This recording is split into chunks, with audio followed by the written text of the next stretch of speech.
Yung araw, meron nga ako ditong tempered glass tapos naman martilyo kasi may gagawin tayong prank for today's video. Sakto tulog yung kaibigan ko, kukunin ko yung cellphone niya tapos babasagin ko tong tempered glass na ito at pagkatapos naman ipapatong ko sa cellphone niya para kunwari basag yung screen niya. Ano kaya magiging reaction niya kapag nakita niya to? Kaya dali-dali ko na nga yung kinuha yung cellphone niya. Ayan guys, sakto tulog na tulog siya guys. At eto nga yung cellphone niya, kakabili niya lang itong iPhone 14 Plus na ito. At excited na nga ako sa prank natin na gagawin at unang ko ang ginawa, binasag ko muna yung tempered glass. Ayan, kakrakin natin to. Tapos ilalagay na nga natin dito sa cellphone niya. Ayan guys, unti-unti ko na nga binabasag yung tempered glass natin. At ayan, binasag ko na nga yung tempered glass natin. Tapos naman, ilalagay ko na nga to sa cellphone nga ng kaibigan ko. Ayan guys, sigurado ko magmumukha talaga tong kunwaring basag guys. At eto na nga guys, pagkalagay ko nga ng tempered glass at eto na nga yung finishing product. Eto siya guys, mukha talagang basag yung screen kung titignan nyo. Ayan guys, ayan, napakapulido talaga ng ginawa natin. At syempre, pagkatapos naman, ilalagay ko na nga dito yun sa kaibigan ko, itatabi ko sa kanya yung cellphone niya, ayan. At eto na nga yung cellphone niya, itatabi ko na nga sa kanya. Grabe, tulog na tulog siya. At eto na nga guys, yun nangyari.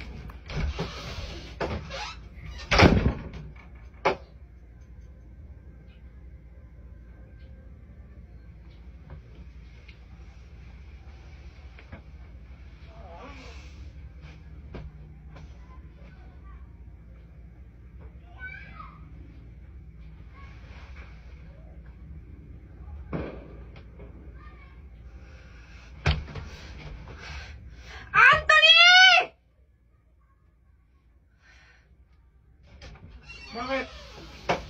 Ano to? Ano naman kalukuhan ginawa mo? Ay! Nahulog ko yung cellphone mo eh. Kabibili ko lang nito eh! Sorry. Paano ba yan? Palitan mo yan! Hindi ko naman sinasadya eh. Alam mo naman kabibili ko lang nito!